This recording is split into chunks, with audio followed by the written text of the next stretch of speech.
el hombre, su techo, su protección y su mujer. Y que es un punto de arranque de un nuevo elemento que es el aire, viene del agua, que son los deseos, sentimientos y deseos, y pasa, es el cuerpo de deseos, y pasa del cuerpo de deseos al pensamiento que tendrá que ser progresivamente más riguroso. Entonces decíamos que si el G representa el maná cayendo del cielo, el Tet representa precisamente cuando el ser humano ingiere ese maná que cayó del cielo. Cuando el ser humano finalmente asimila esto que apareció desde el cielo. Esto es importante porque para nosotros normalmente no es tan claro ese paso. Vamos a verlo en términos de los místicos. Mario, ¿qué será este maná? ¿Será la intuición o qué será? No, es el don de la luz que da Dios a los seres humanos.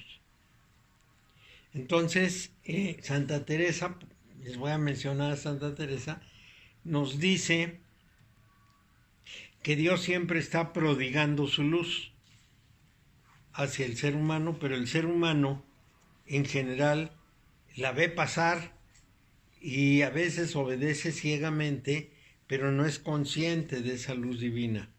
Entonces, hay un momento, dice, en que Dios hace un silbo muy sutil, el hombre lo capta y entonces se da cuenta de lo que está recibiendo y por supuesto lo utiliza.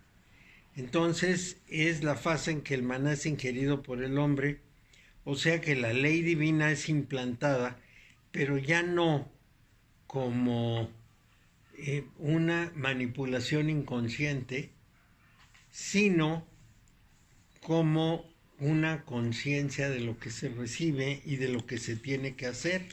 Es una diferencia muy importante. Esto quiere decir que el ser humano se da cuenta de los principios universales y los aplica conscientemente. Actúa en sintonía con esos principios. Entonces, esto es muy importante. Ya no es una cuestión emocional, sino es sintonizarse con la luz que viene del orden superior.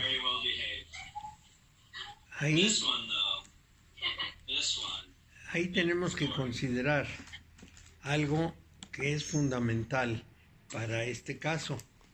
Esa implantación consciente es un paso sumamente importante porque es el momento en que el ser humano deja de responder lo que pudiéramos decir instintivamente y empieza a dominar su vida, su razón de ser.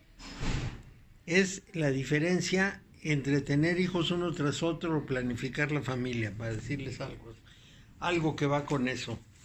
Es decir, el ser humano tiene que reproducirse, la humanidad tiene que permanecer, pero no es lo mismo tener tantos hijos cuantos vayan saliendo a tener un control y una idea de cómo debe ser esa reproducción.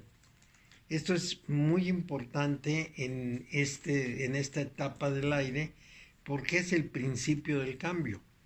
Es cuando el ser humano decide que hay un plan universal y sigue el plan universal. Lo respeta, pero no es inconsciente y por lo tanto no produce como sea. Este es un tema, el de la reproducción del ser humano. Hay muchas otras cosas que están en el plan, pero como es el ejemplo de la reproducción, es un problema muy complicado, porque la naturaleza per se controla el exceso de reproducción de cualquier especie. Todo está hecho a lo largo de millones de años para que se controle. Cuando una especie crece más de la cuenta, otra especie que es su contraria la compensa. Y entonces el resultado final es que se equilibra. Pero como el ser humano se lanzó instintivamente contra la naturaleza, mató a una gran cantidad de animales, controló a otros y los domesticó, entonces se pudo reproducir sin límite y sobrepobló la tierra. No solo la sobrepobló de seres humanos, la sobrepobló de animales domésticos. Les puedo asegurar que la cantidad de vacas que hay en el mundo llenarían completamente el territorio de México. Es una cantidad impresionante de vacas en el mundo. Son como 50,000 millones o alguna cosa así increíble. Si pensamos la cantidad de gente que come carne y la cantidad de carne que come, pues cuántos animales se necesitan para 7,500 millones de personas en un año. Pues muchísimo. Muchísimo. Entonces el problema es que por no seguir instintivamente, sino ya más conscientemente las posibilidades humanas, esa inconsciencia respecto al mundo que nos rodea produjo ese sobrepoblamiento, ese desastre ecológico. El desastre ecológico es producto de un hombre instintivo con poder, con mucho poder. Ese hombre instintivo no reflexionó sobre cuáles serían los principios naturales, cómo sostener el equilibrio del medio, del medio natural, que es el que nos soporta, y lanzarse contra ese medio y destruir sin límite. Eso fue terrible. Para darles algún ejemplo, en Estados Unidos, en el territorio de lo que es Estados Unidos, cuando llegó el Homo sapiens, se acabó al 70% de las especies. El tigre dientes de sable que vivía por ahí, había vivido 30 millones de años sobre la faz de la Tierra y no queda ni uno. Todos los mató el ser humano. Entonces, los búfalos, Mario. Los búfalos, no, se acabaron, todo se acabó. Entonces, y muchas cosas más. Entonces, ahí tenemos un problema muy serio, porque librado su instinto de cazador, hizo y deshizo. Ahora que ya está reflexionando, casi estamos en la fase TET, ya que nos dimos cuenta de lo que estaba pasando, pues ahora hay que echar para atrás el problema y ya hay cosas que no vamos a recuperar. No vamos a recuperar los recursos no renovables, no vamos a recuperar las especies animales perdidas, estamos tratando de defender a las últimas focas de acá, a los últimos osos de allá, ya no podemos hacer mucho. Y de pronto, como estos animales garantizan el equilibrio, en una de esas le pegamos a toda la humanidad. Es el problema de las abejas. Sin la polinización de las abejas, la producción agrícola caería muchísimo, frutícola, agrícola, etcétera, ¿no? Toda la producción del campo, porque las abejas son unas polinizadoras excelentes. Entonces destruimos a las abejas con una gran cantidad de productos químicos y de otras, y acabando su medio, etcétera, y nos quedaremos sin comer por imprudentes. Este es un problema. También, Mario. ¿Cómo? La mariposa monarca también se la estamos acabando. También. Lo que pasa es que la mariposa monarca, aparentemente, hasta donde sabemos, no es, en su comportamiento no es tal que dependamos de ella. En cambio, sí dependemos de las abejas. En el momento en que no hay abejas, las cosas se van a poner terribles. Yo tuve un paciente que vendía miel, es decir, producía y vendía miel, y me decía, no tenemos miel. Mandábamos no sé cuántos barriles de miel a Europa, y ahora mandamos 2. Mandaban 50, 70 barriles, ahora mandan 2. No hay miel. Y si no hay miel es porque no hay abejas. Y si no hay abejas es porque regamos los campos con plaguicidas, porque les quitamos los lugares donde están elaborando, llegamos, convertimos en ciudades o en carreteras o en lo que sea, o tiramos simplemente árboles, las abejas desaparecen y al desaparecer pues acaba su producción. Es gravísimo, pero gravísimo. Entonces, en realidad, pues este despertar de TED es muy importante, porque es cuando el ser humano se da cuenta de que esa luz, llamamos luz a todo lo que llega del cielo, porque esa luz ya comprendemos qué sentido tiene. Y apenas lo comprendemos, porque hay mucha gente que sigue haciendo lo mismo. Es decir, que lo tiene sin cuidado si se acaba o no se acaba el orden natural, porque dice, no, pues hay mucho y además no voy a dejar de hacerlo, ni voy a dejar de comer y vivir bien por andar defendiendo eso. Y ya, le tiene sin cuidado. En China, si una persona hace eso, la fusilan. Por nuestro lado, pues no. La razón es que los chinos tienen una moral social y nosotros tenemos una moral individual. Es la diferencia más importante. Moral social quiere decir que primero cuenta el interés social y luego el individual. Por eso los chinos no tienen derechos humanos, porque cada vez que pescan un individuo haciendo algo que le pega a la sociedad, pues ese individuo desaparece del mapa. O lo encierran, pero a piedra y lodo lo matan. En nuestro caso es al revés. Es decir, el individuo está libre, puede hacer todo lo que se le pegue la gana si la ley no lo prohíbe. Es lo que pasó con los hackers. Los hackers todavía no hay legislación, al menos en México, que los castigue. Y los agarran, los acusan de haber causado un daño a través del hackeo, pero por el hecho de hackear no los pueden castigar. Entonces es un problemón. No sé si en Estados Unidos lo hay, pero en China, si agarran un hacker, lo matan. Aparte de que toda la sociedad, sí, todo el grupo de gente que rodea su casa va e insulta a su mamá, matan al individuo. Y a ella le reclaman que no lo educó correctamente. Pero duro, la sociedad la rechaza tanto que tiene que cambiarse de lugar. Y se muere de vergüenza además. Y el hijo, pues desaparece del mapa, porque hace algo que le daña a la sociedad y ya. Entonces se cuidan mucho de hacer el tipo de cosas que son destructivas. Nosotros decimos desde Occidente que los chinos son terribles, son crueles porque no tienen derechos humanos, porque nosotros fuimos formados en la tesis individualista.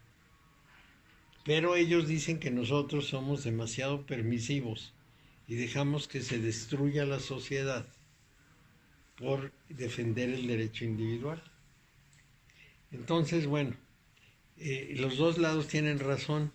Ese es el típico caso de que no hay ninguna razón que defienda un valor absoluto. Bueno, el TED realiza funciones parecidas al Aleph y al G, pero en orden del pensamiento. El Aleph y el G son actos no conscientes. El ser humano responde al orden natural y para responder al orden natural come, se reproduce, se defiende, respira. Todo esto responde al orden natural de una manera automática. Cuando llegamos al TED, esa manera automática, ya les decía, toma categoría de pensamiento. Sabemos que hay que hacerlo y sabemos que hay que controlarlo para que no se dispare. Entonces, esa semilla del pensamiento en TED ya está plantada en el ser humano y tiene que hacer florecer precisamente la tierra prometida de manera que vuelva a tener un paraíso. Y aquí tenemos que hacer un breve alto en el camino porque es muy importante. En el mundo medieval, la gente vivía en la certeza de que estaba ganando el paraíso. Es decir, igual que un campesino se sometía al señor feudal y trabajaba de sol a sol y pensaba que todos sus sacrificios y todos esos esfuerzos lo llevarían al paraíso, el hijo de algo, el hidalgo, pero que no tenía herencia, pensaba que matando sarracenos también ganaba el paraíso. Porque se lo había dicho el Papa, en quien creían ciegamente. Entonces, el Papa mismo había dicho, el que tenga enfrente un sarraceno y no la atraviese con la espada incurre en un pecado mortal. Y entonces, claro, había que matar sarracenos, iban, mataban a los sarracenos y tenían la ilusión del paraíso. Pero eso se acabó. Es decir, esa idea desapareció de la faz de la tierra. ¿Cuándo empezó el cambio realmente radical? El primer... ¿El Islam no tiene esa promesa para sus terroristas? Sí, es lo mismo. En el Islam también se van al cielo. Por eso... El paraíso es claro. prometido y las bellas doncellas. Y por eso están tan contentos y por eso tienen tantos hijos y por eso están apoderando del mundo. Porque mientras los europeos ya ni se reproducen, ellos se reproducen como conejos y crecen y crecen y crecen y entran por todas partes y van imponiendo su línea. Es, digamos, la parte viva del grupo humano, la que sigue creyendo en la vida animal, vamos a decir. Todos los demás están muy cercanos a extinguirse, sobre todo los europeos. Los europeos van a desaparecer del mundo si siguen así. Y siguen así, que es lo peor de todo. Sí, se prevé que ya para el 2050, por ejemplo, ya prácticamente los musulmanes habrán conquistado toda Europa y serán los reyes de Europa. Y los europeos serán los apestados, serán unos poquitos que queden ahí. La minoría. Pues sí. Las grandes tiendas comerciales en Londres, los equipos de fútbol, ya empiezan a hacer las grandes edificaciones. En España, quien los salvó del quebranto de las bienes raíces fue China. Es entre los musulmanes y los chinos son los que se van a poder. Claro, se van a apropiar de Europa. Y los templos europeos que en este momento están dedicados a fábricas de queso y a antros y a todo lo demás se van a convertir, por supuesto, en los templos de los musulmanes. Serán mezquitas como Santa Sofía. Pero eso es lo que la inconsciencia generó antes de que el pensamiento empezara a tomar las riendas. Y es un problema muy serio. Los europeos colonizaron el mundo de una manera salvaje. Y bueno, el resultado es el que estamos viendo. De tal manera que si el ser humano quiere lograr su paraíso, recuperar el paraíso terrenal, va a tener que hacer algo. Pero les decía yo que en la Edad Media viene una ruptura respecto a esa idea de ese paraíso inocente, si queremos, del campesino medieval y incluso del combatiente y del rey. Todos pensaban eso. Llega poco después, 200 años después, llega la Ilustración y nos dice que la razón y el conocimiento y la ciencia van a hacer feliz al hombre y le van a garantizar libertad, igualdad y fraternidad. Va a poder comer muy bien, va a haber igualdad entre los seres humanos, el pensamiento lo va a resolver todo.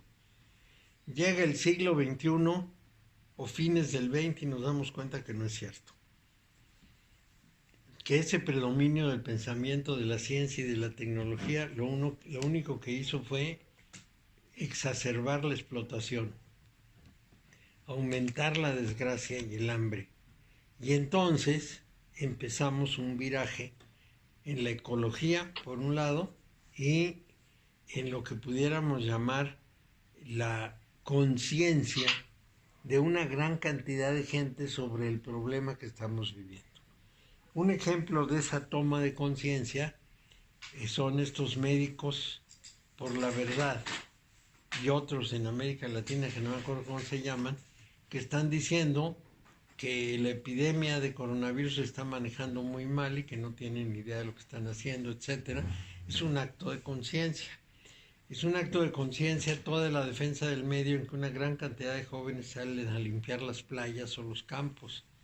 Es un acto de conciencia la preservación del medio, la preservación de especies animales, etcétera, pero apenas esa semilla de conciencia, ese TET que se sembró a partir del Renacimiento, 500 años después empieza como a moverse.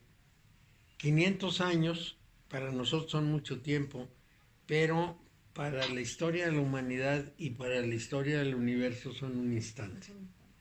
En realidad no tomó tanto tiempo, pero sí pudimos hacer un espantoso daño al medio, porque entre otras cosas los recursos no renovables como el petróleo están ya súper amenazados.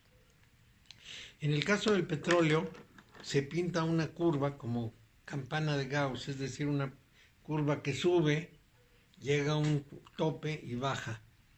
Nuestra explotación del petróleo ya llegó al tope. Es decir, ya estamos en el máximo de explotación posible y en el mínimo de recuperación posible. Y entonces ya vamos de bajada, es decir, cada vez vamos a sacar menos petróleo. Y ese es un problema gravísimo.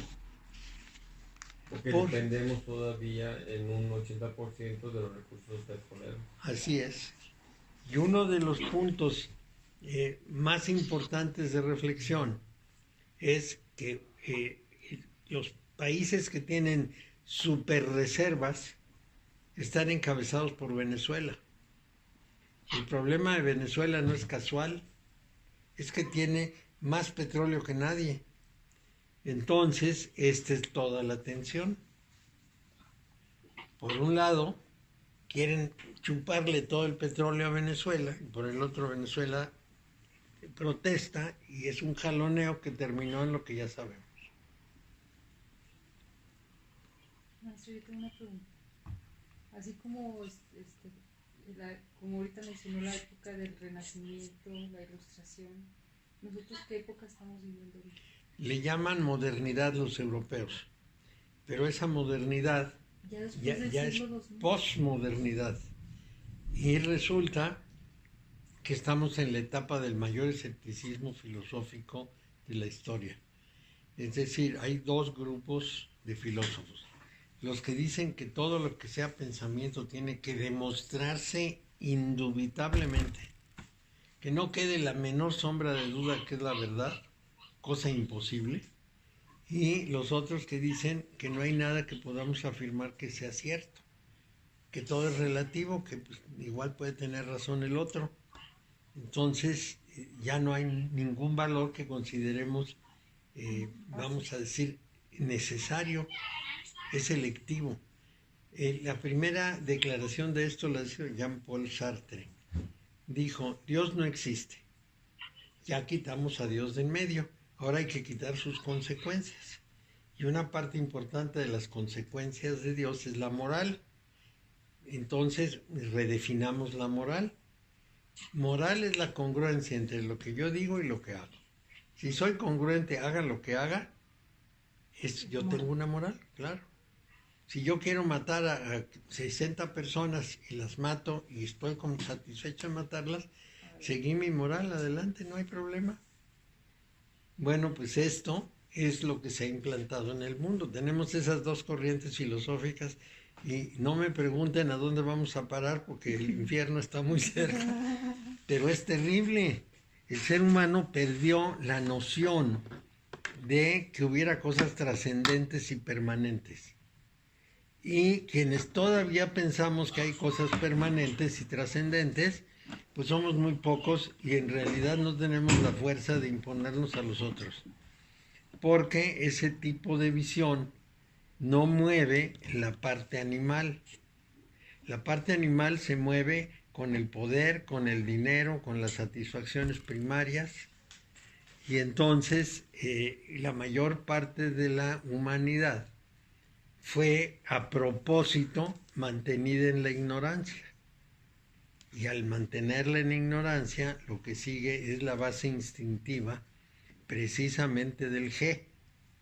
Es decir, la liberación para dejar correr el instinto con toda su fuerza.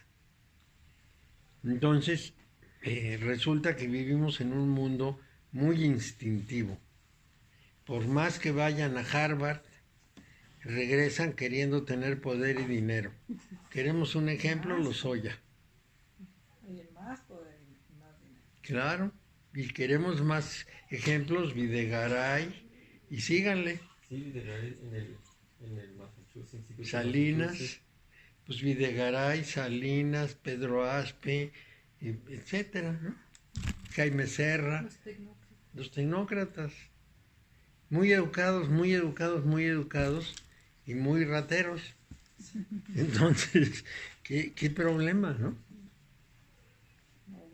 Porque su educación no los llevó a contenerse, sino a soltarse con todo el aprendizaje que tenían. ¿Qué es eso? Bueno, entonces... Fíjate, Mario, que ahorita hace como una hora más o menos estaba hablando el presidente Donald Trump y dice, hay que darle dinero a la gente porque no está trabajando. Y le dicen algunos senadores a él que ¿cómo se le va a dar dinero? Dice, no importa, hay que darle dinero porque la gente tiene que gastar, tiene que reactivar la economía. Hay que darle dinero para que pueda gastar y tener que gastar. ¿Sí? Se me hace un poco ¿cómo se llama? Elemental. Completamente elemental. Sí. Pero, pues él está defendiendo su elección. No es que él quiera que la gente tenga, y no es un piadoso. Está buscando darle a la gente para que la gente vote por él. Eso es clarísimo. Es lo mismo, tiene intereses. Es una bondad aparente. Y efectivamente, Keynes, el economista inglés, después de la Segunda Guerra Mundial, dijo, hay que generar empleo. Hay que generar un empleo que pueda ser inútil, pero que dé dinero. Es decir, pongan a unos señores a hacer hoyos y atrás otros a taparlos. Páguenles, gastan, estimulan la economía, las fábricas empiezan a trabajar, contratan obreros y llegará el momento en que ya no haya que hacer hoyos. Y funcionó muy bien en ese momento. ¿Cuál es la debilidad de la teoría keynesiana? Que si hay inflación, no funciona, porque entonces se descompone toda la economía. Entonces hay que regular, muchas gracias, hay que regular lo que pudiéramos decir, la cantidad de dinero que sueltas a la economía para que no se te dispare la inflación. Y eso es muy difícil. Y además hay que importar, cuando no alcanzas a proveer, hay que importar para que no suban los precios. Y eso no necesariamente funciona de manera fácil. Y como Estados Unidos está muy cerrado a la importación, pues puede haber mucho problema de inflación. Eso es lo que yo creo que los senadores están pensando. Pero en fin, sigamos con Tete. Entonces, esa semilla ya está sembrada y empieza a dar frutos. ¿Para qué? Para lograr ese paraíso. Quizá los que están naciendo en este momento, cuando tengan ya la edad apropiada, tendrán la capacidad de mejorar las condiciones humanas generales, porque ese sentimiento de unidad, de unión, ya está en camino. Vamos a ver si pega y si crece lo suficiente. Pero va a crecer en Occidente, porque en Oriente las cosas son distintas.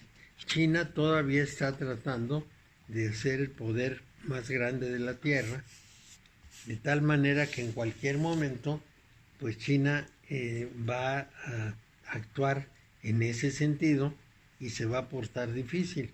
Vamos a ver, que a lo mejor son más conscientes. Bueno, entonces esa utilización de la mente debe permitir comprender cuál es la obra divina y participar en ella positivamente, como un colaborador consciente. Vamos a traducir eso a palabras comunes. Me doy cuenta cuál es la organización universal y me sumo a ella. No me opongo ni paso por encima de ella, sino que me sumo para mantener la armonía y el equilibrio de todo el orden natural. Porque esto es importantísimo, es algo que hizo el hombre muy antiguo. Por ejemplo, en el megalítico, en la época de las grandes piedras, el ser humano ya era perfectamente consciente de los problemas del mundo en que vivía y de la necesidad de armonizar la vida con el universo. Es decir, de respetar el universo, de no violar las reglas universales, de vivir de una manera que no destruyera ni el medio ambiente ni a la humanidad. Esto lo habían entendido muy bien y trabajaban muy bien hasta que aparecieron unos líderes que decidieron apoderarse de todo con una ambición enorme. Esto pues es una parte, o fue una parte inevitable. Dejaron de prestar atención a los principios de la armonía universal y ahora nosotros, estudiando los principios sagrados, por ejemplo, la geometría sagrada, las medidas sagradas, etcétera, empezamos a reaccionar para cambiar las cosas, pero empezamos. Ahora ya decimos que tenemos que construir armónicamente. Esto los chinos y los japoneses nunca lo han dejado de hacer. Cuando en China alguien quiere construir un edificio, se espera a que varios quieran construir un edificio en la misma zona. Y entonces lo primero que hacen es llamar a la gente del Feng Shui para que les diga cómo organizar eso. Una vez que los del Feng Shui les dicen en dónde deben ponerse los edificios y en qué relación, etcétera, entonces ya entran los ingenieros y hacen los cálculos. Esto quiere decir que cuando finalmente se construyen son armónicos con todo el magnetismo terrestre y con todos los órdenes de las orientaciones. Eso es razonable. Esto se ha hecho en China todo el tiempo. Esos techos torcidos que tienen, que bajan y luego hacen un rizo hacia arriba, están hechos así para que se parezcan a las ramas de los árboles. Los pinos que tienen sus ramitas que levantan igualito, para que lo construido por el ser humano se pierda en el paisaje. Esto es importante porque es un respeto del paisaje, cosa que aunque los chinos sean groseros y maleducados, habla muy bien de las intenciones de los chinos decentes. Los demás sí son maleducados, pero los decentes hacen estas cosas.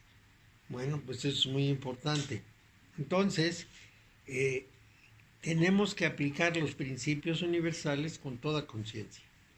Entonces, ahora que ya estamos aprendiendo, ya podemos confiar en que los muchachos, que todo esto lo empiezan a conocer desde niños, trabajen activa y dirigidamente hacia el uso de los principios universales. Los musulmanes, las masas musulmanes, no los musulmanes cultos, sino las masas musulmanas, están como en la época anterior, barren con todo lo que encuentran y van a tardar mucho en aprender. Pero así pensó el cristianismo. El cristianismo de los primeros siglos fue altamente destructivo. Acabó con todo lo que encontró en el camino. Basta pensar que los misioneros que llegaron a México, que eran los que sabían leer y escribir, quemaron los códices y hicieron destrozo y medio. Entonces, pues con eso nos basta para saber lo que puede pasar. Bueno, en los ciclos anteriores, que eran los de fuego y agua, era instrumento inconsciente en el primero y laboraba en la oposición en el segundo. Es decir, para hacer positiva la obra divina o los principios universales como quieran, y conscientemente colaborar con ellos, en los 2 siglos anteriores de Fuego y Agua, en principio el ser humano actuaba de una manera inconsciente, simplemente era un animal más. Pero después, conscientemente, se convirtió en un opositor de la naturaleza. Bueno, entonces se piensa, se cree que la mente protegerá al hombre contra las acechanzas de los instintos, al ser humano como totalidad, pues, como si fuera una coraza, como si fuera ese techo de protección que nos dice el símbolo de Teto. Y nosotros confiamos en que esa reacción ocurrirá y que el ser humano empezará a usar positivamente sus potencias. No lo sabemos. Nuestra experiencia histórica nos dice que no. Entonces lo deseamos, pero no lo sabemos.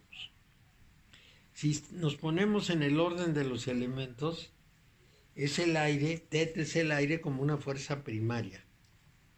O sea, el cuerpo de pensamiento en tanto que cuerpo, es decir, sustancia material que permite elaborar formas mentales.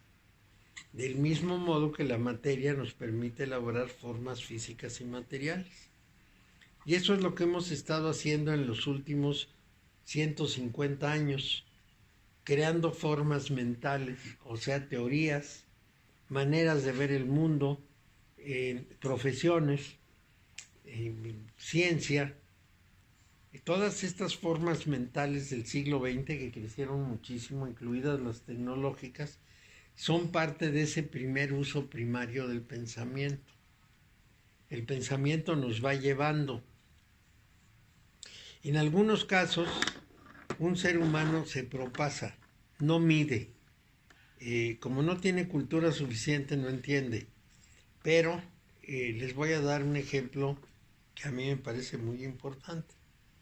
Hay una tradición judía de que en una época muy antigua, un judío hizo un ser artificial, como un ser humano, pero muy fuerte, al que llamaron el golem. Y el golem se acabó volteando contra el ser humano. Nuestros muchachos que no leyeron eso porque incultos, han creado el golem de los robots. Es un golem terrible. Es un golem que puede acabar con la humanidad porque se puede voltear contra ella. Que eso es lo que le pasó a Zuckerman. Tenía unos robotitos, los puso a atender a la gente, eran hombre y mujer, según parece. Bueno, ellos los definían como hombre y mujer. Eran muy eficientes para recibir gente y contestarles, pero en un cierto momento empezaron a hablar entre ellos en un lenguaje ya incomprensible para nosotros. Y entonces le dio miedo, porque dijo, si aprenden a conectarse a la energía, no los vamos a poder controlar. Entonces los desconectó. Es peligrosísimo. Eso de que unos robots tengan un lenguaje con el que se entienden uno con el otro, con una memoria fenomenal y con unas capacidades de procesamiento velocísimas como las de una computadora, pues son capaces de hacer cualquier cosa. Porque el cerebro humano es un cerebro limitado. Está hecho para la supervivencia. No se puede usar para cualquier cosa de cualquier manera. Tiene unas limitaciones. Y las limitaciones es que fue formado para sobrevivir. Y eso lo hace muy bien. Pero hay otras cosas que necesitamos la computadora para hacerlas porque nuestro cerebro no procesa así. En esas condiciones, crear unos robots que funcionan como computadora y ponerles una cantidad de cosas que equivalen al cerebro humano, como procesamientos de ideas que dan nuevas ideas, como sentimientos, etcétera, pues va a producir golems. Y esto sucede por no leer la historia, por no enterarse del pasado, por no enterarse de lo que es peligrosísimo. Para eso eran los cuentos de niños, para que supiéramos lo que nos podía pasar. Pero bueno, estos no tuvieron el cuento del golem con ellos. Entonces, este es un problema muy serio, porque una vez que nuestro pensamiento se puso a ser muy creador, que es todo el siglo XX, desde que empieza la ciencia y la tecnología a producir todo lo que producen, y el arte también a buscar unas salidas nuevas, que no sea la imitación de la naturaleza, en ese momento, pues el ser humano se entusiasma y se siente con el poder de hacer cualquier cosa, con el poder de un Dios. Y el resultado, bueno, pues lo estamos viendo. Entonces todavía hay que moderar ese pensamiento suelto. Desde el punto de vista de los elementos, les decía, es el aire como fuerza primaria que permite la elaboración de formas mentales. Y esas formas mentales es todo el desarrollo del conocimiento que hemos tenido.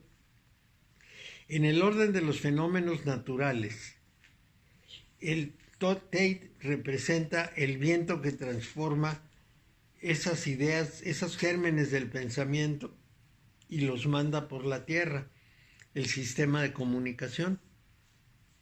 Para interpretarlo directamente, creamos un sistema de comunicación para esparcir el pensamiento por toda la tierra. Esa es la función primaria del aire, el pensamiento primario que quiere crear cosas nuevas y que quiere difundir urbi et orbi, es decir, en la ciudad y el mundo, todo lo que tiene en la cabeza. Son las redes sociales, ni más ni menos que las redes sociales. Se está cumpliendo el orden de esta secuencia de letras, se está cumpliendo muy bien. Ahora ya tenemos... ¿Sí? Como el centésimo mono. Como el centésimo mono, sí. Y como lo que pudiéramos llamar la ansiedad de comunicar, la ansiedad de figurar. El ser humano, hasta mediados casi hasta fines del siglo pasado, tenía una condición limitante. Él podía comunicar sus ideas, pero siempre y cuando aceptaran los medios de comunicación difundirlas. Es decir, invitaban a unos cuantos a hablar por radio, a hablar por televisión, le publicaban a unos cuantos lo que escribían.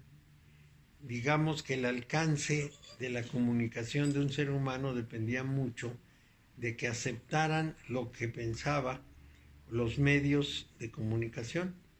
En el momento en que Internet abrió la puerta a la comunicación personal y se crearon las redes sociales, todo el mundo siente, bueno, no todo el mundo, una gran cantidad de personas siente la necesidad de expresarse y comunicar sus ideas, aunque sean puras vulgaridades a los demás. Y con puras vulgaridades no quiero decir malas palabras, quiero decir ideas elementales que verdaderamente son primarias, son apenas de un razonamiento primitivo, pero que para ellos son maravillosas. Entonces yo recibo todos los días una cantidad de, ¿qué pudiéramos decir? Pues a veces son unos dibujitos con un pensamiento, a veces son ideas que se les ocurren y mandan, que son muy, muy, muy elementales, que las podían haber leído hace 400 años en algunos textos, pero que los emocionan y sienten que van a iluminar a los otros como los iluminaron a ellos. Tiene la ventaja de la difusión, pero son pensamientos muy atrasados en general. Sin embargo, el ser humano parece ansioso de comunicar esas cosas. Que los demás sepan lo que cree y lo que piensa. Como decía con la legión de los idiotas. Sí. Sí. De pronto le mandan a uno cosas, pues como pues básicas, ¿no? Como los del poeta del crucero o del filósofo de Güemes. Ay, sí. Sí, uno lee al filósofo de Güemes todos los días en los WhatsApp. Dice uno, bueno, pero y no se habían dado cuenta de este pensamiento que yo tuve a los 11 años, sí, por favor, pero no se habían dado cuenta, porque no usaban todavía esa arma poderosa. Una pregunta, maestro. Sí, Entonces ahorita todavía estamos en el orden de las ideas, no en la acción, todavía no llegamos a la acción. a que esas ideas de perfección realmente aterricen en muy pocos casos. Porque en este momento, por ejemplo, que estamos en el cambio del siglo XXI, las ideas que están triunfando, es decir, lo que dicen que nos van a aplicar, es la idea de cómo ganar más dinero. El mundo va a cambiar pensando en cómo a los más ricos y más poderosos les va a seguir fluyendo la riqueza cada vez más. Por eso están pensando en limpiar el mercado para que les quede libre a ellos. No están pensando en cómo preservar a la humanidad y preservar el bienestar, sino cómo sacar más. Para ciertos grupos entonces estorba tanta humanidad. Ahí lo que pasa es esto. En primer lugar, nosotros es culpa de toda la humanidad, pensado que la riqueza es la verdadera gloria, la riqueza y el poder. Bueno, entonces hemos impulsado a los jóvenes a ser ricos y poderosos. Muchas gentes se lo creen de veras, como Slim, por ejemplo. Los Rockefeller, los Rothschild, todos estos están convencidos de que están por el buen camino y adquieren mucho poder. Algunos otros, menos poderosos, tienen lo suficiente para comprar acciones de empresas y como socios de las empresas le piden a las empresas más rendimientos. Si este año me diste el 5, el próximo me tienes que dar el 6. Y si pudiste el 6, me tienes que dar el 8. Porque a ver cómo le haces, pero tú te esfuerzas, porque si no te exijo, pues no produces, te sientas en tus laureles y tienes que producir más. Y yo te prometo que te voy a pagar mucho, pero tienes que producir. ¿Qué hacen los administradores de las empresas? Pues lo que pueden.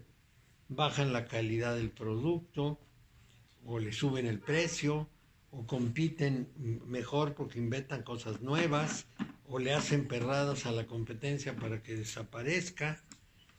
Eso es lo que hacen. Y cuando ya no pudieron más, meten el dinero a la bolsa para ver a quién se lo quitan. Es decir, a quién fue que metió el dinero a la bolsa y se descuidó, le quitan sus ganancias y se quedan con todo el dinero para darles a sus representados, o sea, a los accionistas. Pero como son tantos, llegó el momento en que se trabó todo el sistema económico, que es lo que nos está pasando en este momento. Y por eso quieren replantearse la economía en el año próximo. ¿Cómo destrabamos el problema? ¿Cómo logramos tener ganancias en un mundo tan presionado? Y que no consume. No, claro, con un mercado insuficiente. Y entonces hay un problema adicional en todo esto. Precisamente es que toda esa competencia, toda esa concurrencia al mercado ha tapado los mercados y entonces la única posibilidad de vender más es inventar más.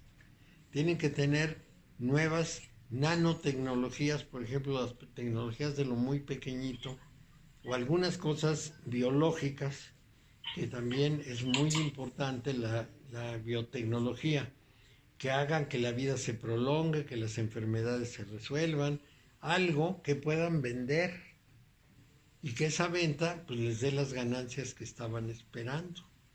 Entonces, si eso no lo logran, ¿qué van a hacer?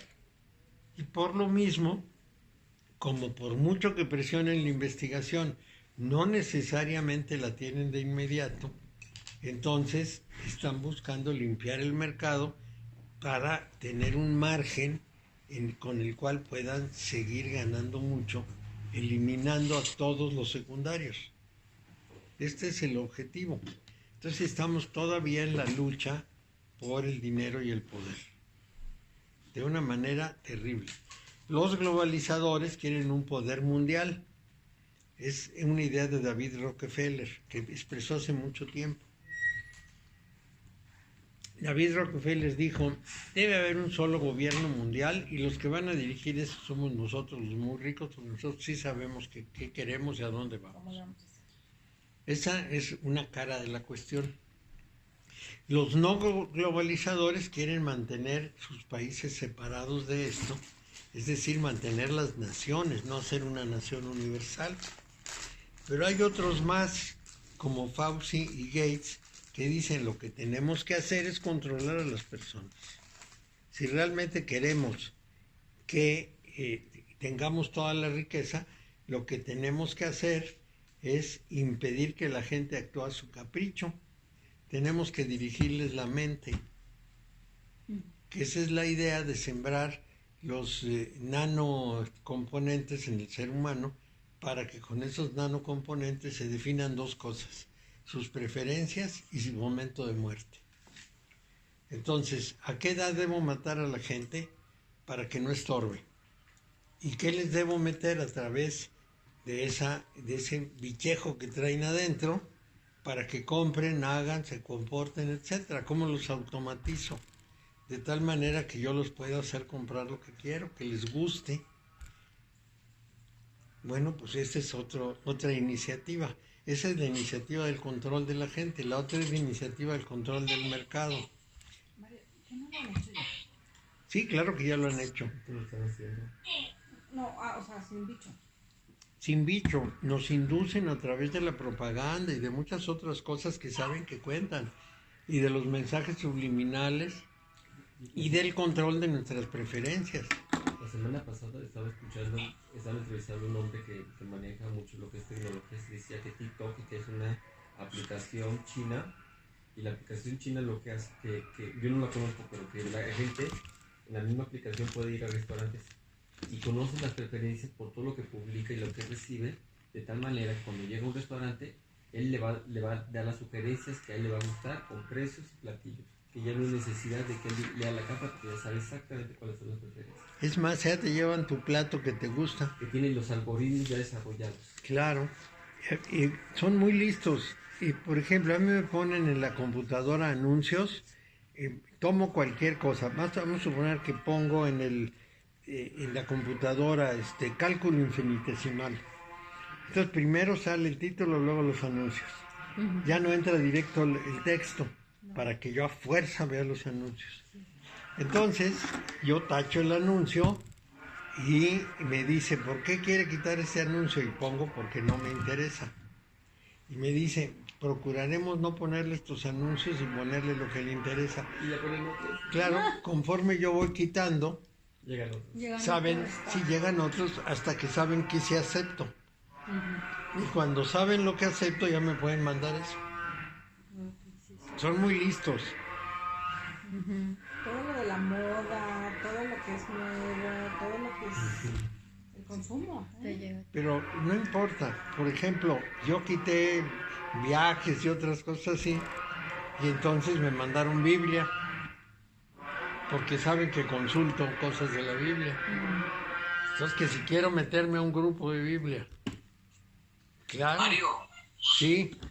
una pregunta, por ejemplo, en el caso que mencionas de Bill Gates y de los Rockefeller, por ejemplo, ¿qué tanto tiempo les queda a ellos para disfrutar todo ese dinero que tienen y todavía siguen buscando más? ¿Cuál sería el punto? O sea, a la mente, todo lo que yo pienso, ¿no? Tanto dinero que tienen.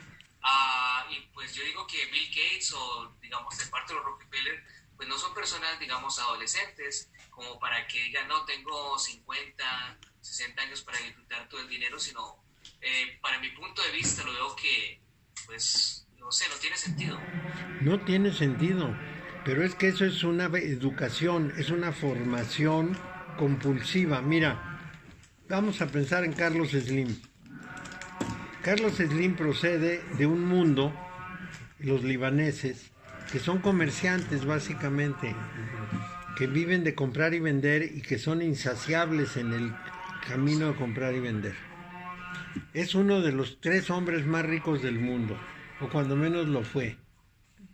Bueno, se levanta a las 6 de la mañana, desayuna con alguien para discutir algún tema, de ahí se va a las juntas de administración de su infinito número de empresas, regresa a comer a su casa alrededor de las 3 de la tarde, sale a las 4:30 a seguir con las juntas de las empresas y con asesores y otros que les van diciendo oportunidades de negocios. De ahí tiene una cena con alguien en su casa y se va a dormir tarde y a las 6 de la mañana otra vez está levantándose para administrar sus negocios. Dime, un hombre con esa cantidad de dinero, ¿para qué quiere usar su vida en eso? Exacto. Como que no tiene sentido, es una enajenación terrible. Sí. Pero eso lo aprendió desde niño en su casa. Y eso le pareció que era lo que había que hacer. Ese es su paradigma para él. Es un modelo, sí. Yo nací, nací independiente, vamos a decir, pero muy pronto paré en casa de mi abuelo, en el edificio que él tenía. Entonces, mi abuelo tenía el negocio en la planta baja del edificio. En el primer piso se rentaban 2 departamentos y había un restaurante. En el segundo piso la mitad del edificio era para él, la otra mitad rentaba 2 departamentos. En el tercer piso, y con él vivían mis tíos, en el tercer piso también había un departamento que era de uno de mis tíos, 3 los rentaban, y en el cuarto piso vivíamos mi mamá, mi hermano y yo. Muy bien, o sea, la mitad del edificio era de la familia, los demás se rentaba. Todos los días, a toda hora, se hablaba de dinero. No había más que el dinero del negocio. ¿Cuánto entró? ¿Cuánto salió? ¿Qué vamos a hacer? ¿Qué vamos a producir? ¿Qué vamos a cambiar? ¿Qué estamos viendo? Todo estaba encaminado al negocio y se hablaba de dinero y el valor máximo era ganar dinero. Era enriquecerse. Cuando decidí salirme de la casa a los 18 años, mi tío, el más listo de mis tíos, porque el más grande era bastante tontito, pero el pequeño, que era muy listo, me dijo, pues ya no te vamos a dar dinero. Y le dije, pues no me importa, no te preocupes. No, el que tienes que preocuparte eres tú, me dijo, porque ¿qué vas a hacer sin dinero? Eso ya veré. Eso ya me toca a mí. Pero para él era la fórmula con la que me iba a retener. Y pues como no me pudo retener, se sintió así como muy desconcertado. No entendía tu punto de vista. Claro, porque para él todo era dinero. Así es. Y no había forma de cambiarles la idea. Si les hablabas de otra cosa, te decían, no, esto quién sabe qué, te criticaban de 1000 maneras, ¿no? Estás mal, estás loco, esas cosas no se hacen. No tenía sentido. Fue terrible. Otro ejemplo, por ejemplo, acá un señor que era mecánico eléctrico y trabajaba todo el tiempo y él construyó una casa en México, una casa muy bonita, grande, pero no la disfrutó nunca. Murió como de 48 años, 47, y nunca disfrutó su dinero. Tenía el dinero hasta guardado en cajas, sí. En cajas, algo así. Entonces dije yo, pues ¿cuál fue el sentido de su vida? Nulo. Pero para ellos el sentido consiste en que juntaron el medio para ser felices, pero no pudieron ser felices. Mi tío más chico, que era el más listo de los 3, lo que hizo fue vender su parte a otro de los hermanos, irse a Europa, comprar un castillo y sentirse rey. Cuando menos gozó sintiéndose el señor feudal.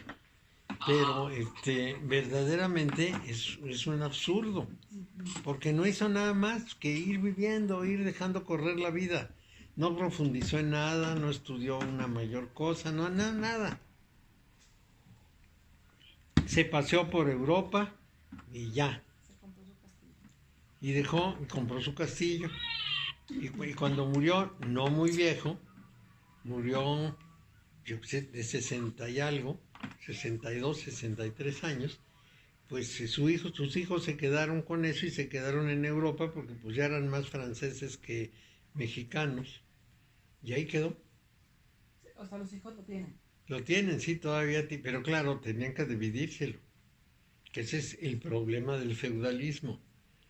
Porque el señor feudal heredaba al mayor y los menores pues dependían del mayor, y si no querían depender, entonces tenían que ser asaltantes con cara de la defensa de lo que fuera, tenían que ser asaltantes para poder vivir. Es decir, se sumaban a una guerra y todo lo que obtenían pues, era para ellos y eso les daba recursos. Eso era porque lo único que sabían era combatir, no sabían nada más. En esa época se consideraba que los que sabían leer y escribir eran los monjes. Y si una persona que no era monje sabía leer y escribir, decían que era maricón, pues se tendría que haber dedicado a las armas, porque eso era lo que un hombre hacía, pelear.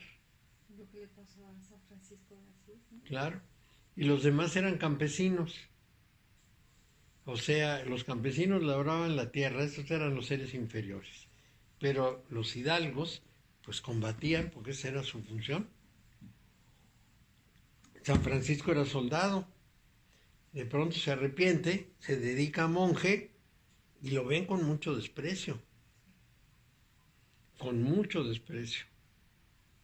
Dejó las armas por irse a la monjería, pues ¿qué es eso? Y además, pues como que no le entendía a nadie. Al Vaticano no le servía de nada. De nada. ¿Qué hacía con eso? Con los pobres, nada. Entonces, Inocencio III, que era muy listo, aprovechó a San Francisco para mostrar que él veía a los pobres con muy buenos ojos y por eso hizo la cruzada albigense, mató a los demás pobres. Acabó con los que no lo obedecían y como no lo podían acusar de que odiaba a los pobres porque había dejado a San Francisco, se valió de él para parecer como maravilloso. Órale. Sí, no es una cosa terrible, pero así es este mundo. Una vida sin sentido, una vida sin profundidad, sin dimensión. Hijo de Lili vendió antes de la crisis esta de la pandemia, vendió sus negocios. Le dieron $70 millones por sus negocios. 60. Qué Pero barbaridad. a la pobre vieja ahí la tenía tirada en la casa, nunca le ayudó, nunca le dio. Ahí la tenía sin poderle ayudar. O sea, 1.200 millones de pesos. El hijo de Lili. Lili era una alumna mía. Y está construyendo un castillo allí a las afueras de Los Ángeles. Una mansión, no la está construyendo. ¿Para qué? Es una locura, es una locura. Pues sí. Pues sí, y no pudiéramos decir que fue de una familia vacía porque su papá leía y su mamá también. Sí. Sí, el papá no era un hombre ignorante ni era un hombre que no supiera. Entonces, ¿de dónde salió? ¿Quién sabe? Y ya se siente muy rico y muy contento y está haciendo su castillo. Qué ¿Tú horror. conociste al papá de este muchacho o no? No, pero sí sus libros. Me tocaron varios libros de él. Entonces, pues sé que leía, cómo profundizaba. Él era judío y leía cosas judías muy bien leídas, muy buenas. Yo tengo todavía varios libros que traen su nombre, que Lilia me dio, porque pues ella no los utilizaba. Sí. Todos en inglés, claro. Pero el problema es que pues el hombre sí estudiaba, sí se preparaba. Pero los hijos salieron así como que no quisieron leer. No. Y el nieto, el hijo de la hija, pues yo creo que es un muchacho con una necesidad de encontrar una respuesta y sin quien lo ayude a orientarse. No, pues ahí está el pobre baboso, ahí todo tirado ahí. Pobre muchacho. Pues es que cayó en las drogas. Y no, ahí me ha ocupando el muchacho y pues yo qué le puedo decir, yo lo único que le ofrezco son grupos de apoyo, eso es lo único que le ofrezco. Lo único, pues sí, no puede ser nada. Y Me dice llorando, a veces me habla a medianoche, me dice, eres el único que acepto como mi abuelo. Pues sí. Qué horror, pobre chiquillo. Porque además nunca tuvo realmente el sentimiento de ser aceptado por su mamá. Ese es uno de los problemas más serios que puede tener una persona. Todavía el rechazo del papá lo asimilan, pero el rechazo de la mamá no. Bueno, pues ni modo. ¿Qué puedes hacer Pero, con él? ¿cómo puedes traer hijos así al mundo, Mario? En una que irresponsabilidad total. Pero pues eso es el instinto, es de lo que estamos hablando, es la parte del agua. ¿Y por qué no lo quería la mamá? ¿Cómo? ¿Por qué no lo quería la mamá? Pues a la mamá no le importaba. Ella quería hacer sus cosas en la vida. Le tenía sin cuidado. Entonces se fue a vivir con la abuela. Y la abuela pues lo sobrellevaba porque era un muchacho que de pronto se rebelaba y se enojaba y como que no no se estabilizaba y además usaba drogas. Total, era un problemón. Y la abuela pues tenía 80 y algo años. No, tampoco podía poner. Era de la misma edad prácticamente. Entonces era una lata tener que estar ahí manejándose con el chamaco. Sin embargo, pues sí lo quería. Y sí le importaba, pero el chamaco estaba muy dañado. De modo que, si lo pensamos bien, pues lo amolaron. Y entonces busca a Luis, que es el que pusiera la pareja de su abuela, y es el único que puede medio entender de qué se trata, porque tampoco es que él explique bien de cuál es su problema. Él mismo no sabe cuál es su problema, entonces medio explica. Y como se medio explica, pues lo medio entiendes. Pues sí, es un problemón. Pobre chico, tiene 21 años o 22, ¿no? Está chico. ya tiene 24 años ya. Pues de todas maneras es jovencito. Y es una situación muy, muy crítica. Sí. Yo solo lo conocí, en la pantalla lo vi pasar un día. La única vez que supe de él. Sí, bueno, entonces, en el orden de los fenómenos naturales, el TET representa el viento que lleva los gérmenes de pensamiento por todos lados, que es lo que les decía que son las redes sociales. En el ciclo del zodíaco representa a Libra, que es el signo cardinal del aire, o sea, el primero de los signos de aire.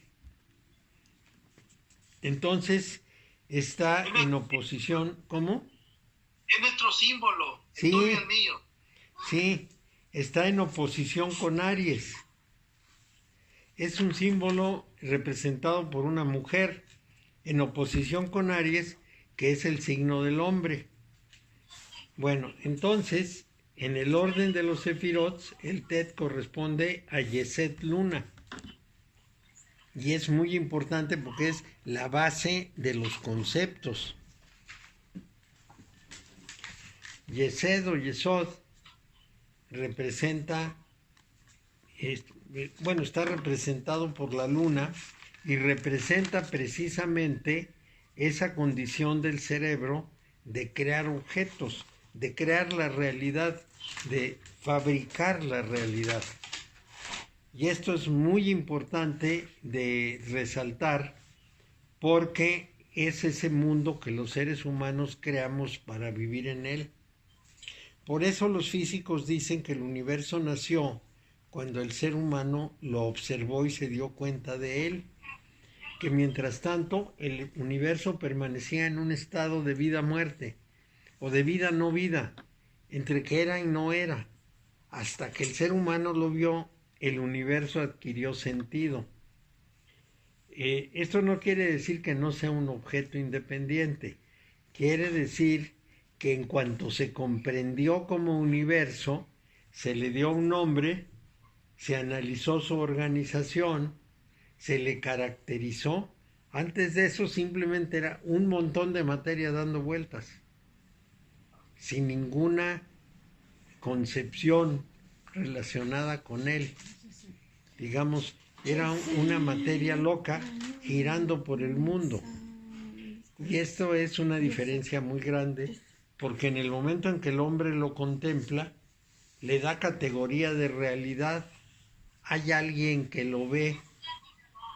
Si consideramos que el ser humano está flotando en la nada, Es decir, que el universo está flotando en la nada, que fuera del universo no hay absolutamente nada más, que no esté en ningún lugar, que es una especie como realidad de hecho, pero sin ningún referente, al menos que nosotros captemos o comprendamos.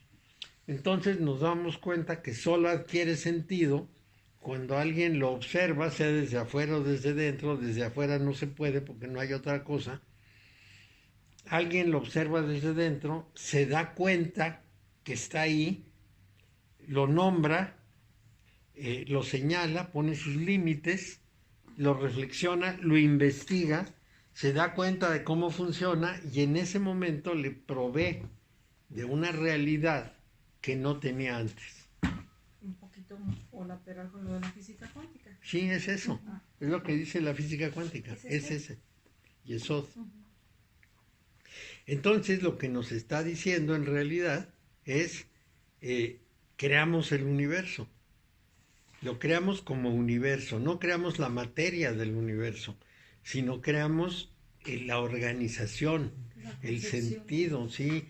Y su estructura, todo lo que podemos ver en función del ser humano. Vamos a decir que un león no lo ve como nosotros. Es más, ni lo ve. Para él no existe. Y puede haber otros seres que lo vean de otra manera. Nosotros le creamos, según somos nosotros, su manera de ser. Inventamos un mundo con nuestro cerebro. Y esto es exactamente de lo que estamos hablando. Yesod es esa capacidad en la mente humana de crear un mundo acomodado a su manera de ser y a su necesidad de sobrevivir. Y entonces de ese centro de vida recoge toda la fuerza cristalizante que asegura la interiorización del maná en el hombre. ¿Qué es el maná? La luz. Esa luz se interioriza. Vamos a decir, interpretamos, cuando estamos en Tet, interpretamos esa luz. Descubrimos que existe. Que esto es lo que yo creo que va a pasar. Porque en este momento, en la desesperanza de cómo está la filosofía, lo que se dice es que el ser humano está extraviado, que no sabe para dónde va. Yo creo que los jóvenes van a retomar lo que pudiéramos llamar su convicción de que el universo tiene sentido y van a trabajar en función de ese sentido, que al cristalizar esa fuerza y al tomar esa luz van a entender que el universo tiene algo que pudiéramos llamar un eje que le da sentido, que le da razón de ser, pero que es una razón de ser que el pensamiento no alcanza. Porque pensar es solamente una función de las muchas que necesitamos para vivir en el mundo. Y el pensamiento, aunque está desarrollado, no está plenamente desarrollado y no sabemos todavía sus límites, es decir, no decimos hasta aquí el pensamiento, para lo otro no funciona. A pesar de que lo sabemos, no lo actuamos. Es decir, sabemos, por ejemplo, que el pensamiento no funciona con el alcoholismo. Estamos absolutamente ciertos de que no, y sin embargo intentamos curar a los alcohólicos con razones, y las razones no sirven. Quizá la fórmula de Alcohólicos Anónimos es mucho más eficiente porque se cura con acompañamiento. Y esto es importante. Julio, por una casualidad, que esas casualidades son tan creativas, una alumna mía dijo que estaba llevando yoga a las cárceles y que también las quería llevar a los anexos. Entonces yo le dije quién podía hacerlo y uno de mis alumnos, se llama Julio, acudió a uno de esos grupos que son anexos de jovencitas delincuentes. Y entonces llegó a enseñarles yoga, pero también les habló del curso de milagros. Y por primera vez en su vida, esas jóvenes descubrieron que el ser humano, aparte del mundo exterior, tiene un mundo interior. Es importantísimo. Descubrieron que las cosas podían tener un sentido. Entonces se entusiasmaron mucho de las enseñanzas de Julio y son muy puntuales para llegar y oír.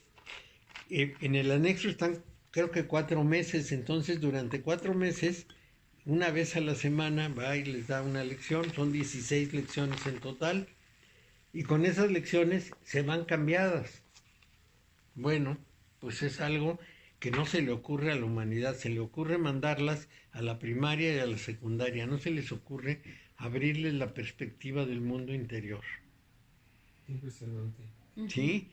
Ese problema de la existencia de un mundo interior se inició con el cristianismo. En el tiempo del cristianismo, digamos, hace 2000 años, por primera vez al ser humano se le sacudió y se le dijo: tienes un mundo interior tan grande como el mundo exterior. Esa fue la fascinación del cristianismo para Occidente. Pero resulta que a estas jovencitas todavía no les llega el mensaje. La buena nueva se quedó hace 2000 años. No es posible. Entonces él, bueno, pues dentro de la limitación de una sola persona, haciendo eso en un solo anexo, pues puede resolver el problema de un grupo de chicas, pero no el problema social.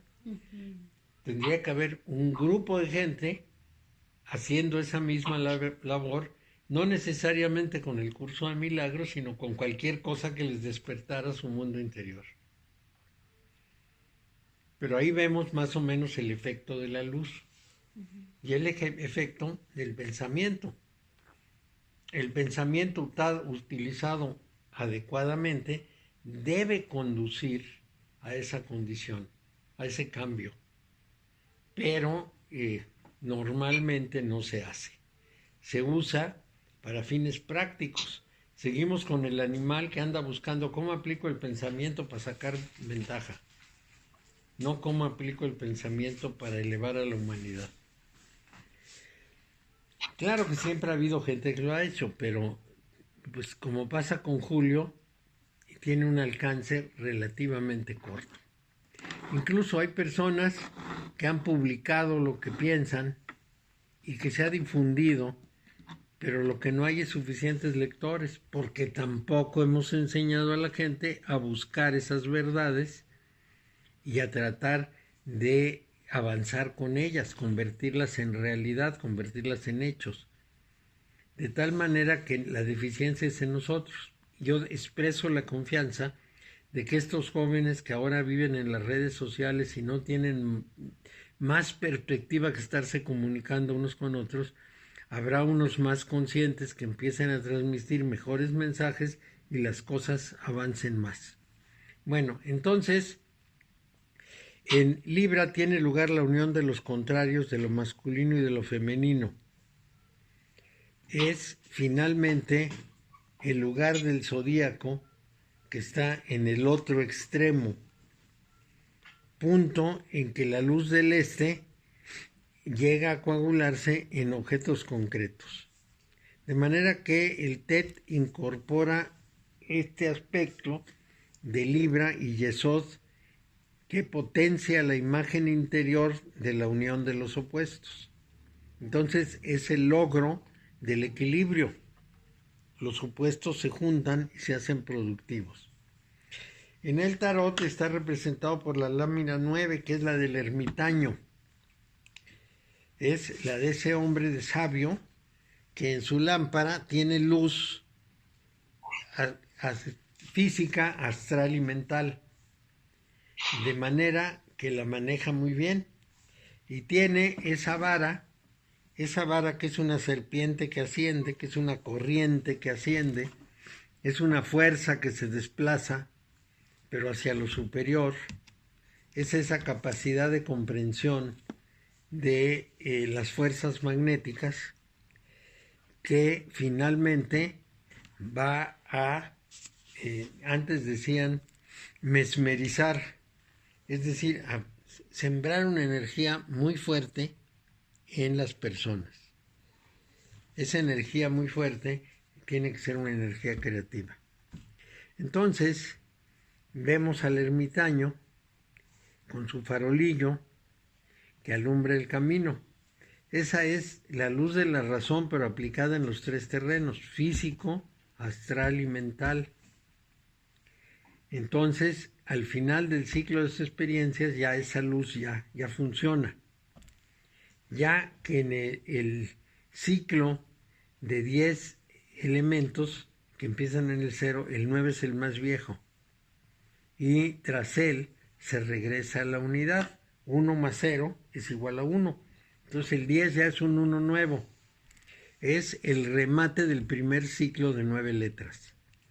Y recordemos que las primeras 9 letras son Keter, las segundas 9 letras son Jogma y las 4 restantes son Binah, o están presididas por. Entonces, el número 9 es el último de Keter, es Malhut de Keter.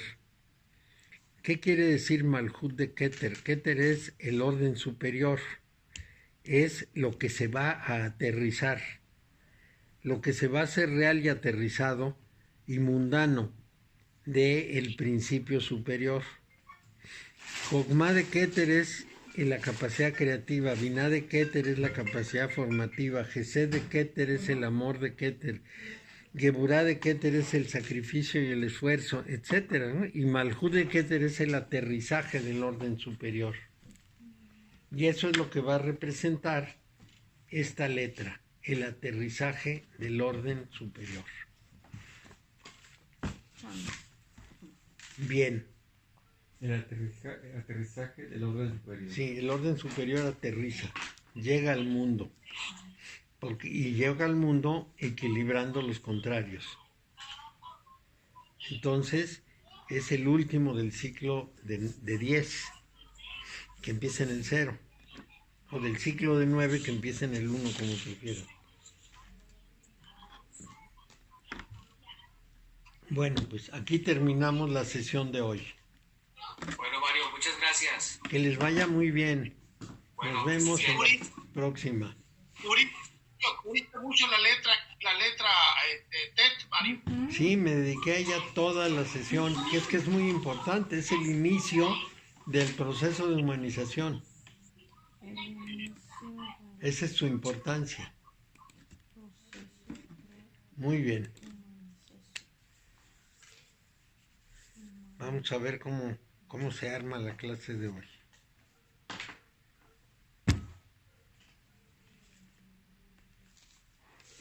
Hay personas que son como el eje de una clase.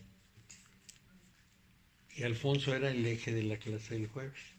Él traía, o cuando él se llevaba a Irene, Angélica, era el que más o menos traía las cervezas, organizaba las cosas. Y de pronto falta, y la clase pasada fue de pocas personas. A ver cómo es la de esta vez. Como líder, como que organiza.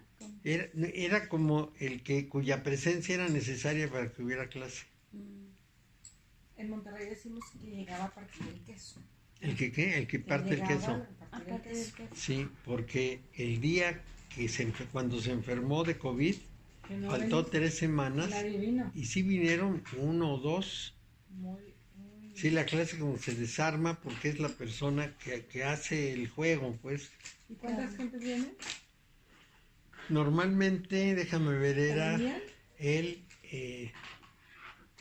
Angélica, Irene, Marisela, Fernando y venía Jennifer, venían 6. Jennifer aterrada no viene.